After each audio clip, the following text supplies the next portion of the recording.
ख्रिस्त में प्रिय भाइयों और बहनों, वर्ष भर में हम कलीसिया द्वारा निर्धारित अलग अलग दिनों में अलग अलग संतों का स्मरण करते हैं। किन्हीं का हम स्मृति दिवस मनाते हैं तो किन्हीं का पर्व दिवस। लेकिन 1 नवंबर को कलीसिया हम सबों के लिए यह विशेष अवसर देती है जिससे कि हम सब संतों को एक साथ याद करते हुए उनका आदर कर सकें।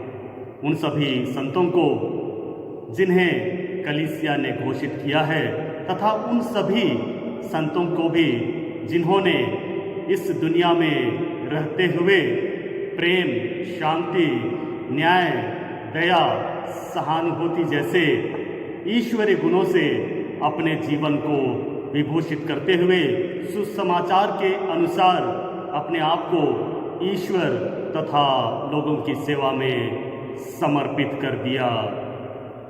कलीसिया आज विशेष रूप से सभी संतों को याद करते हुए उनका आदर इसलिए करती है क्योंकि संतगण हम सबों के लिए प्रेरणा और प्रोत्साहन के स्रोत हैं। धर्मात्मा संतगण ये हमारी ही तरह परिवारों में जन्म लिए।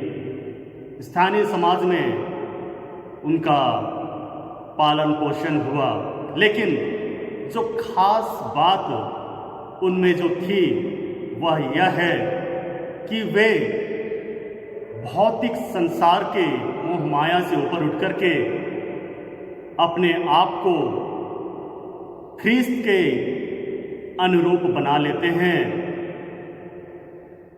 ख्रीस्त का अनुसरण करने के लिए वे धार्मिकता को धारण करते हैं और उस संतों की मंडली में वे शामिल हो जाते हैं जिसके विषय में संत यूहन्ना प्रकाशना ग्रंथ अध्याय 7 पद संख्या 9 में व्याख्या करते हुए कहते हैं कि मैंने एक विशाल जनसमूह देखा। जनसमूह किसका? संतों का। क्या हम उस विशाल जनसमूह के सदस्य बनना चाहते हैं? क्या हम उन संतों की मंडली में शामिल होना चाहते हैं? बपतिस्मा में हम सबों को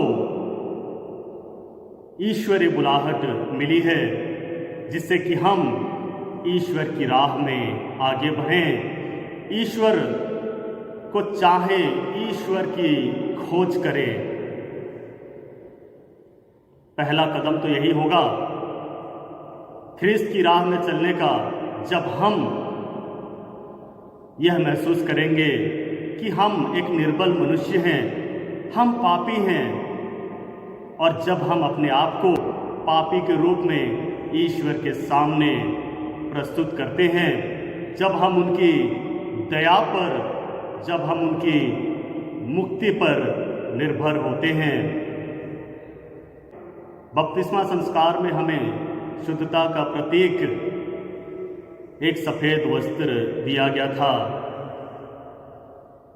हम जानते हैं कि हम मानव हैं और वह सफ़ेद वस्त्र जो है अब सफ़ेद ना रहा।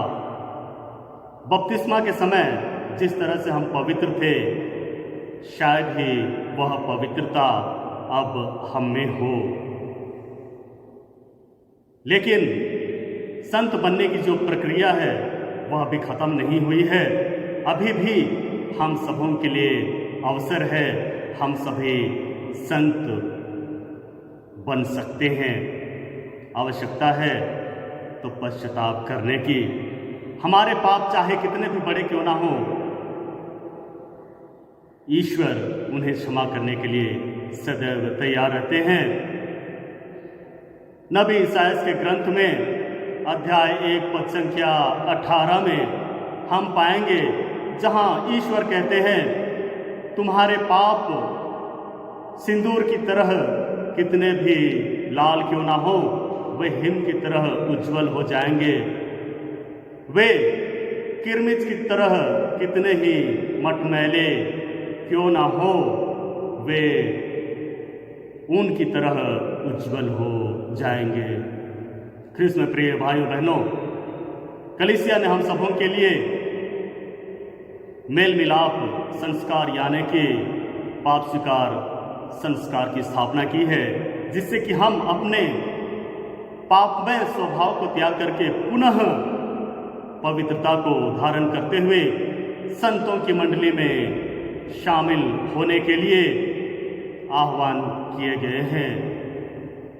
आइए हमारी जो भी कमजोरियां हैं, बुराइयां हैं, उन्हें हम अपने से दूर करें। हम पश्चाताप करते हुए सच्चे हृदय से ईश्वर की ओर उन्मुख हों और संतों की मंडली में हम भी शामिल हों। आइए हम ईश्वर से प्रार्थना करें कि वह हम सबों को आशीष प्रदान करे, जिससे कि हम सुसमाचार में बताए गए आशीर्वचन को अपने जीवन में लागू करते हुए, उन्हें जीते हुए हम भी संतों की मंडली में शामिल हों। आमीन।